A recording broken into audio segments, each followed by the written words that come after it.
4 monk ने 2 सप्ताह तक बिना कुछ बोले चुपचाप ध्यान करने का निश्चय किया। उन्होंने अपने इस अभ्यास के प्रतीक के रूप में एक मोमबत्ती जलाई, जो कि उन्हें हर वक्त यह याद दिलाती रही कि उन्हें बिना कुछ बोले बस ध्यान करना है। इसके बाद उन मॉन्क्स ने ध्यान करना शुरू किया। पहले दिन की रात होते होते मोमबत्ती टिमटिमाई और फिर बुझ गई।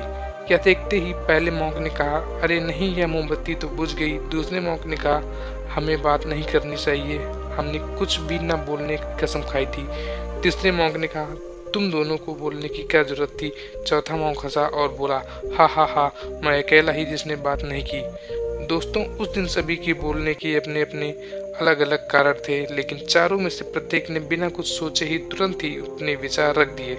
उनमें से किसी ने भी स्थिति को सुधारने का प्रयास नहीं किया। उसी आश्रम में उन चारों के अलावा एक बूढ़ा बुद्धिमान मॉन्क भी था। वह बिना कुछ बोले और उनकी तरफ ध्यान दिए बिना ही चुपचाप ध्यान करता रहा। इस तरह से उस बुद्धिमान मॉन्क ने बिना एक शब्द बोले उन चारों को ही उनकी गलती का एहसास करा दिया, जो कि वह चारों बोलकर भी ना कर पाए। बिना सोचे समझे और जरूरत से अधिक बोलने पर हमें खुद ही लोगों के सामने शर्मिंदा होना पड़ता है।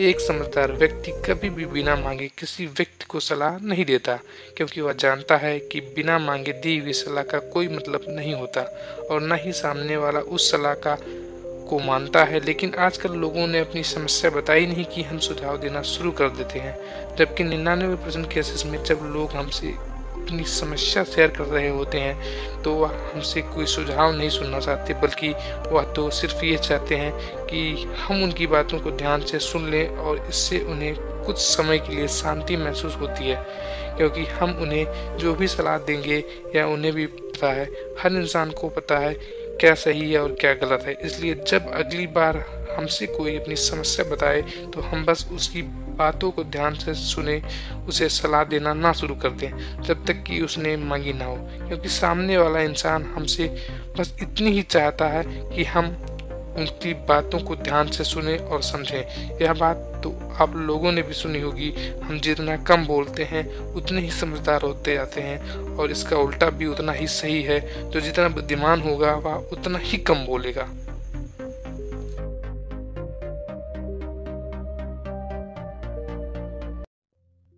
जब भी कोई आदमी शराफत के रास्ते पे चलने की कोशिश करता है तो बहुत सारे लोग होते हैं जो उसका फायदा उठाने की कोशिश करते हैं, क्योंकि आपका भोलापन दूसरे लालची लोगों को, जालसाज लोगों को आकर्षित करता है और वो आपको ठगने की सोचते हैं।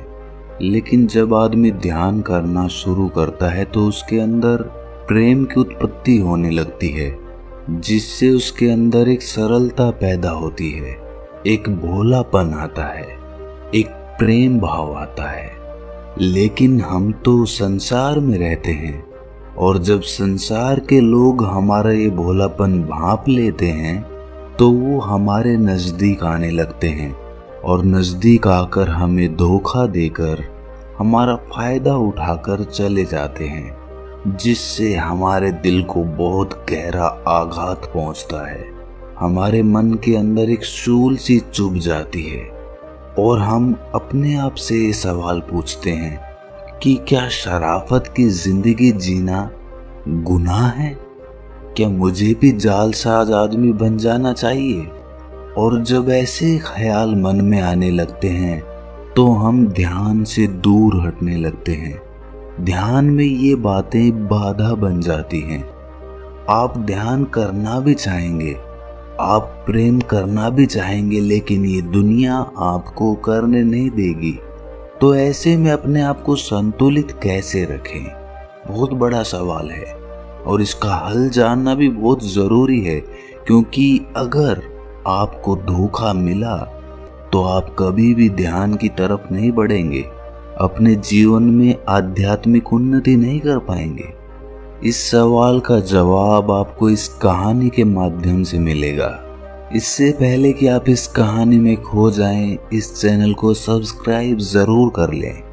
तो चलिए कहानी शुरू करते हैं। एक बार गौतम बुद्ध अपने शिष्यों के साथ बैठे हुए थे। वो उन्हें एक उपदेश दे रहे थे और बता रहे थे कि ध्यान के लिए सरलता कितनी जरूरी है। सरलता से ही ध्यान में प्रवेश किया जा सकता है।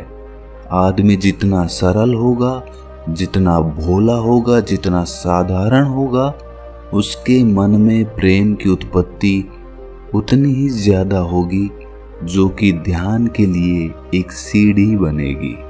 वहां पर एक राजा अजातशत्रु भी बैठे हुए थे। ये उपदेश सुनने के बाद वो बुद्ध से कहते हैं कि हे प्रभु, जब से मैं आपका अनुयायी बना हूं, तब से सभी लोग मेरे सीधेपन का गलत फायदा उठा रहे हैं। आपका अनुयायी बनने से पहले सभी लोग मुझसे डरते थे, क्योंकि मैं बहुत क्रूर था और आसानी से लोगों को मृत्यु दंड दे देता था। लेकिन आपका अनुयायी बनने के बाद और ध्यान शुरू करने के बाद मेरा ये सब करने का मन ही नहीं करता। मैं सभी के साथ प्रेम से रहता हूँ, उनकी बातों को सुनता हूँ, समझता हूँ, लेकिन कुछ लोग इसका गलत फायदा उठा रहे हैं, जिससे मेरी प्रजा में, मेरे शासन में अब दिक्कतें बढ़ती जा रही हैं। आप ही बताइए कि अब मैं क्या करूं? बुद्ध कहते हैं कि इसका जवाब मैं तुम्हें एक कहानी के माध्यम से देता हूं। कहानी को बड़े ध्यान से सुनकर आखिर में मेरे एक सवाल का जवाब देना। बुद्ध कहना शुरू करते हैं कि एक बार एक भिक्षु एक गांव से गुजर रहा था। रास्ते में उसे एक पीपल का पेड़ नजर आया। उसने सोचा, क्यों ना कुछ देर आराम ही कर लिया जाए। भिक्षु जैसे ही उस पेड़ की तरफ बढ़ने लगता है, कुछ लोग उन्हें रोक कर कहते हैं कि वहां मत जाना, वहां एक जहरीला सांप रहता है जो बहुत लोगों को डस चुका है। वो इतना खतरनाक है कि जो भी उसके सामने जाता है वो उसे ही मार देता है। भिक्षु मुस्कुराता है और कहता है कि एक दिन तो सबको मरना ही है। अगर मुझे आज मरना होगा तो उसे कोई नहीं रोक सकता। ये कहकर भिक्षु आगे बढ़ जाता है और पेड़ के नीचे जाकर बैठ जाता है। तभी वहां पर सांप आकर उस भिक्षु से कहता है कि हे भिक्षु, क्या तुम्हें मुझसे डर नहीं लगता कि मैं तुम्हें मार दूंगा? भिक्षु बड़े प्रेम से कहता है कि भाई, इसमें डरने वाली कौन सी बात है? तुम जो भी करते हो वो इसीलिए करते हो ताकि कोई तुम्हें मार ना दे। डरते तो तुम हो, इसीलिए तुम सबको मार देते हो। मुझे किसी बात का डर नहीं है। तुम दूसरों को डसते हो, मैं नहीं। मुझे मृत्यु से कोई भय नहीं है, ना ही जीवन की कोई लालसा। मुझे कोई नुकसान पहुंचा ही नहीं सकता, तो मैं तुमसे क्यों डरूंगा? ये सब सुनकर सांप हैरान हो जाता है। उसने आज तक ऐसे ही आदमी देखे थे जो उसको मारने की कोशिश करते थे, उससे डर कर भागते थे। पहली बार उसने किसी को देखा था जो उससे नहीं डरा। ये सब देखकर सांप उस भिक्षु के पैरों में गिर जाता है और कहता है कि हे प्रभु, मैंने आज तक जो कुछ भी किया है सिर्फ अपनी जान बचाने के लिए किया। यदि ये रूप धारण नहीं करता तो लोग मुझे मार देते। भिक्षु ने कहा कि तुम बिल्कुल सही कह रहे हो, लेकिन यदि तुम इस जीवन के मोह से मुक्त होना चाहते हो तो शांत हो जाओ और जानो कि आज नहीं तो कल जीवन खत्म हो ही जाएगा। इसीलिए तुम्हें लोगों को डसने की जरूरत नहीं है। इतना कहकर भिक्षु वहां से चला जाता है और सांप ये तय कर लेता है कि आज से कोई गलत काम वो नहीं करेगा और उसने सभी को डसना छोड़ दिया। लेकिन इसका उस पर उल्टा प्रभाव पड़ा।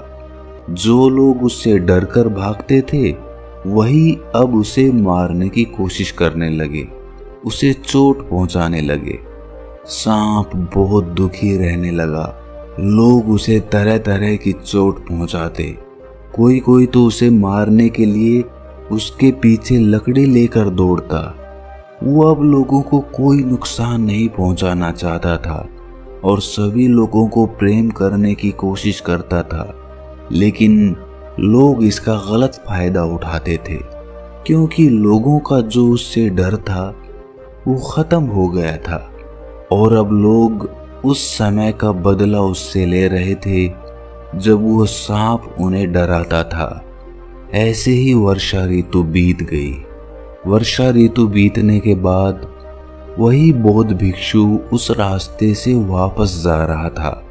वो फिर से उसी वृक्ष के नीचे आराम करने के लिए बैठ गया। उस सांप ने उस भिक्षु को देखकर पहचान लिया और वहां पर पहुंच गया। भिक्षु ये देखकर हैरान हो जाता है कि पहले इस सांप की हालत कैसी थी और अब कैसी हो गई है। उस सांप ने भिक्षु को देखकर कहा कि जब से आपने मुझे समझाया मैंने दूसरों को नुकसान पहुंचाना बंद कर दिया, लेकिन लोग मेरे साथ इस तरह का व्यवहार करने लगे हैं, मुझे चोट पहुंचाने लगे हैं, मुझे जान से मारने पर उतारू हो गए हैं। अब आप ही बताएं कि मैं क्या करूं? मैं सही रास्ते पर चलकर सबसे प्रेम करूं या फिर मैं उसी तरह रहूं जैसे मैं था, सबको डसता रहूं ताकि लोग मुझे चोट ना पहुंचा सके? हे भिक्षु, मैं निश्चय नहीं कर पा रहा हूं कि जिस रास्ते पे मैं चल रहा हूं वो सही है या गलत है। अगर इस रास्ते पे मैं चलता हूं तो मैं तो जी भी नहीं पाऊंगा। आपके जाते ही ये लोग शायद मुझे मार ही डालें। आप ही बताएं कि मैं जीवित रहने के लिए दूसरों को क्यों ना डसूं?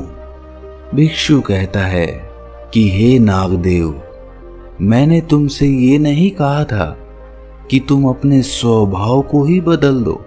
क्रूरता तुम्हारा स्वभाव है। यदि यही तुम्हारा नहीं रहेगा तो लोग तो तुम्हें मारेंगे ही, पर इसका मतलब ये नहीं कि तुम अंदर से अपना उद्देश्य ही गलत रखो। आपको भीतर से अपने आप को सही रखना है और आपको बाहर से वही दिखाना है जो जरूरी है।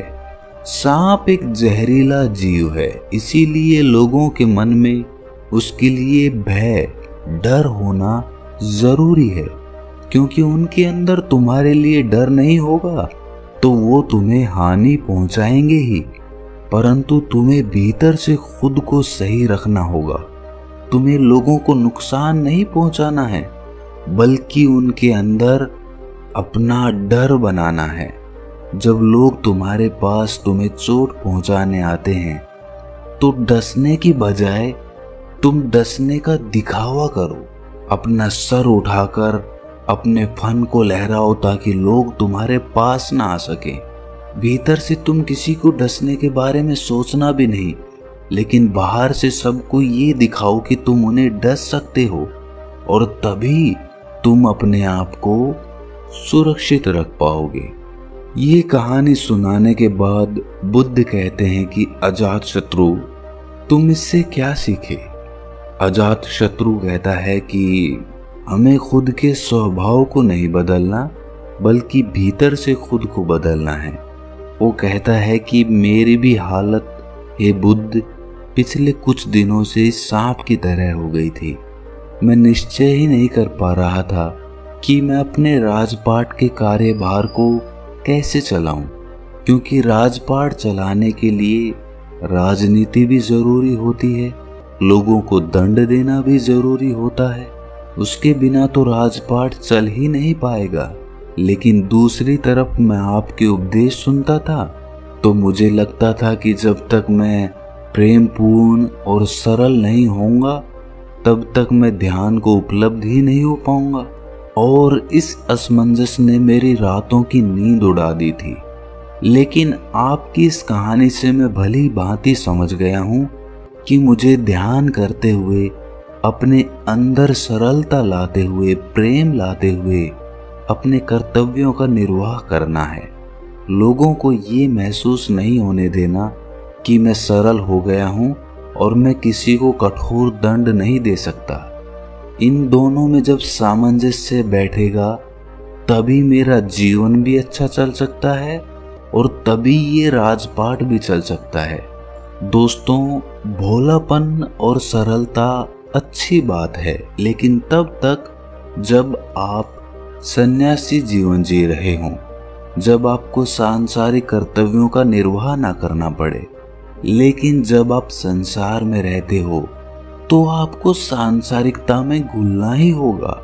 आप अपने कर्तव्यों से मुंह नहीं मोड़ सकते।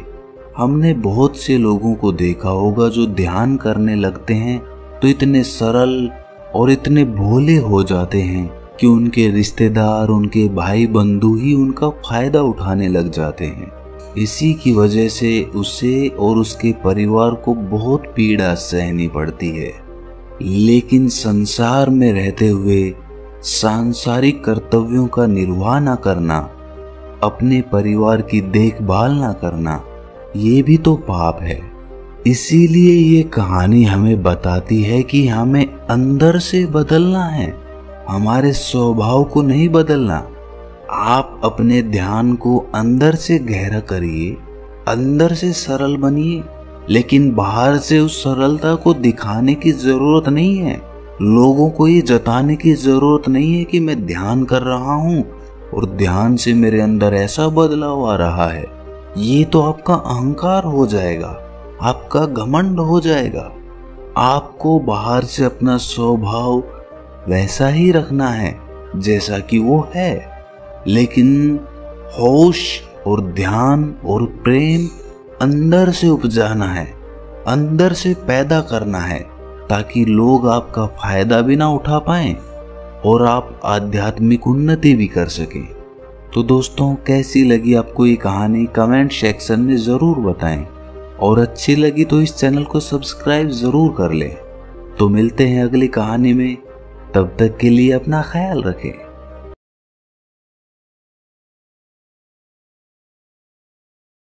Thanks for watching. Please subscribe.